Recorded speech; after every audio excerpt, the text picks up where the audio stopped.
Lena Clammer is a 31-year-old woman with a rare hormonal disorder called hypopituitarism that gives her the appearance of a 10-year-old child. She also has a dumb name, and that probably makes her feel bad. She lives in the Sarn mental institution in Estonia and is regarded as their most dangerous patient. In 2007, an art therapy instructor named Anna takes up the therapist post in the institute. Anna is informed of Lena by a doctor, and also of the security procedures. As they are talking, a fellow doctor runs up to them and informs them that Lena is missing. In no time, the whole facility goes into lockdown, and the doctor places Anna in a dark room, assuring her that it is safe before leaving. However, Anna is not alone in the room, and a child sitting behind her is drawing a picture of her. Anna asks her name, and lo and behold, it is the psychopath, Lena. The childlike woman holds a sharp pencil in her hand, ready to kill Anna. But before she can do so, luckily, the guards and the doctor arrive and take her away. Some days pass by, and Lena orchestrates an escape from the Sarn Institute. She lures a guard into her cell by seducing him, and then talks with him for a while. When the guard is distracted, she suddenly grabs him and bashes his head against the wall, killing him. Serves him right for being seduced by a 10-year-old. Then she sneaks her way out of the facility with the help of her psychotic friend, Editi. Editi takes down one of the guards standing near the front entrance in exchange for a piece of candy. It turns out that Lena had already planned everything, revealing that she is not only dangerous, but also a genius. She has tracked Anna's movements in the facility and knows the exact time she departs. Shortly after, she approaches Anna and pretends to run off into the woods so that Anna will leave her car unattended and run into the facility to inform the doctors. The plan works, and when no one is around, Lena sneaks into the trunk of Anna's car and remains hidden. Inside the facility, Anna informs the doctor about what she just saw, and the latter reassures her that the situation will be handled by the police. Anna then returns home without realizing that Lena is hiding inside her trunk. When she arrives home, the little psychopath also follows her inside. There, Lena greets Anna with a crowbar to the head, knocking her out. Afterwards, Lena goes up to Anna's study and uses her computer. She looks up missing American girls and finds one that she bears resemblance to. It is about a girl named Esther Albright who went missing in 2003. Confident, Lena dresses up in Anna's clothes, and as she is about to leave, she realizes that Anna has woken up. The poor woman begs for mercy, but Lena picks up the crowbar and bludgeons her to death. Later at night, the crazy girl heads to a park and pretends as though she is lost. Soon, an Estonian police officer approaches her and inquires if she is okay. Lena introduces herself as Esther Albright and claims that her parents are in the United States. The scene then cuts to Darien, Connecticut, where wealthy artist Alan Albright and his philanthropist wife Trisha are attending their son, Gunnar's fencing tournament. The couple leave the venue after their son wins the match, and it soon becomes obvious that Alan has still not come to terms with the disappearance of his daughter Esther. Before they get in the car to head home, they are approached by Detective Donna, who is in charge of the police search for Esther. Donna informs Alan and Trisha that their daughter has been found in Estonia, much to their shock and, frankly, disbelief. The very next day, Trisha travels to Estonia and meets Esther after 4 long years. She is extremely happy to have her daughter back and hugs her tightly. After the two reach the States, the family has an emotional reunion at the airport. However, for some reason, Gunnar seems unenthusiastic about meeting his sister. Shortly after, Trisha brings the imposter girl home and immediately starts having doubts when she notices that Esther has forgotten about the death of her grandmother, and also because the girl can now draw exceptionally well. The following day, Trisha takes her to the family psychologist, Dr. Seeger, to gain information on her life during her supposed kidnapping in Estonia. After the session, Esther is sent outside the office, and the doctor calls in Trisha. As the little psychopath eavesdrops on their conversation, Dr. Seeger says that all of Esther's answers were wrong. For example, she mistakenly called Dr. Seeger's parrot the wrong name, even though Esther had known it previously. If you want to piss your doctor off, just forget the name of their pet bird. Hearing this, Esther fakes a fall to intervene in their discussion. She also pretends to get injured, prompting Trisha to leave with her abruptly. As the two are heading home, Esther notices a man clicking pictures of her, who turns out to be none other than the detective, Donna. This worries Esther, and she starts fearing that the detective may find out about her soon. After a while, they get home, and Alan begins bonding with Esther over their shared love of painting, which never interested the real Esther. Meanwhile, Trisha observes that Esther's apparent return has changed her husband for the better, as he is now more inspired with his artwork and more affectionate towards towards his family. The same night, as the family is having dinner, Detective Donna interrupts them. He welcomes Esther back, but seems suspicious of her. Noticing this, Esther leaves the dinner table and eavesdrops on the family's conversation with the detective. Donna suggests the family have a counseling session with Dr. Seeger to get a better understanding of their daughter during her disappearance. Esther, who has been hearing all of this, gets worried that she might get caught, so she goes back to the dinner table and changes the topic right away. Hey, have I told you guys that I'm like 30 years old? Later at night, she plots to run away, thinking that Donna is onto her, but reconsiders when she gets the idea that she can seduce Alan into a romantic relationship.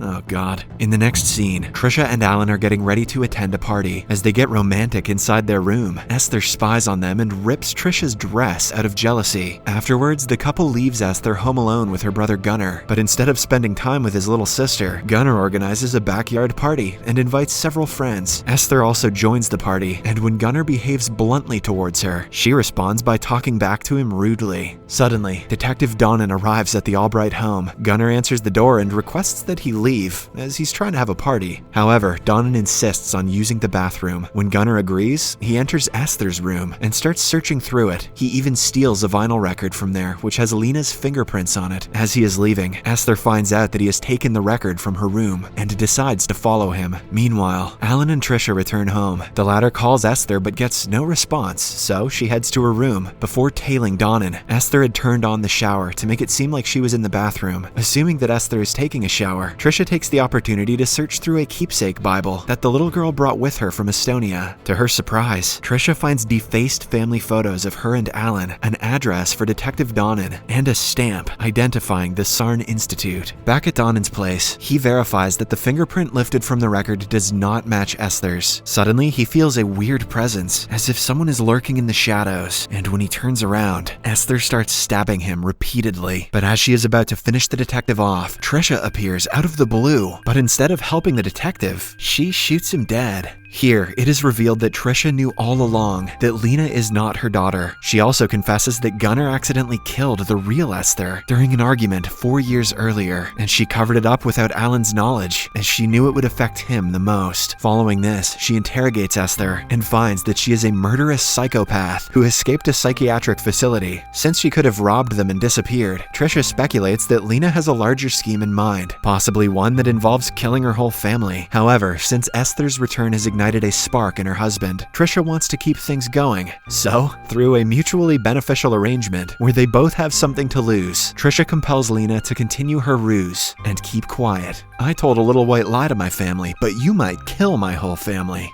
Yeah, we're about even here. Afterward, the two throw Donna's body down the same well where Trisha disposed of the real Esther 4 years ago. After returning home, Trisha privately tells Gunnar what is really going on, and he too agrees to go along with the plan. Over the course of the next few weeks, Trisha coaches Lena on how to fool Dr. Seeger, as well as family friends, to convince everyone that she is the real Esther. However, the little brat could care less and refuses to be bossed around. Eventually, Trisha gets fed up with her antics and decides to kill Lena by feeding her a poisoned pasta, but the plan hits a roadblock when Lena learns that Alan is going on a business trip without her, prompting her to throw a tantrum and leave the dinner table without eating. Later, Lena gives the food to a rat that lives in her room, and a few days later finds that the rodent has died. With this, she quickly deduces that it is Trisha's work, or maybe that Trisha is a shit cook, and decides to take revenge. The next day, Lena retaliates by tricking Trisha into sipping on a smoothie containing the dead mouse. As days pass by, Lena and Alan spend more time with each other, so her infatuation towards him grows even more. One day, Trisha, Gunnar, and Lena go to a train station to see Alan off on a business trip. There, Lena attempts to kill Trisha and her son by pushing them in front of a moving train, but luckily her plan is foiled when she is interrupted by a passing commuter. As soon as Trisha realizes this, they leave the station with the intent of killing Lena once and for all. Lena pepper sprays Gunnar, hijacks Trisha's car, and flees. She then plays a song and smokes a cigarette whilst in the car. Little did she know that Trisha has called the cops on her and that they are already on her tail. In no time, she gets pulled over by a cop who forces her to return home. Now, Trisha and Gunnar are hell-bent on killing Lena, as at this point, she has become too much of a nuisance to have around. Trisha plans on slitting Lena's wrists and making her death look like self-destruction caused by the trauma she experienced during the years she was missing. Shortly after, she leaves Gunnar to take care of Lena, thinking that he can handle her. However, things don't quite go according to plan as the crazy girl breaks free from Gunnar and ends up murdering him with his own fencing sword. On guard,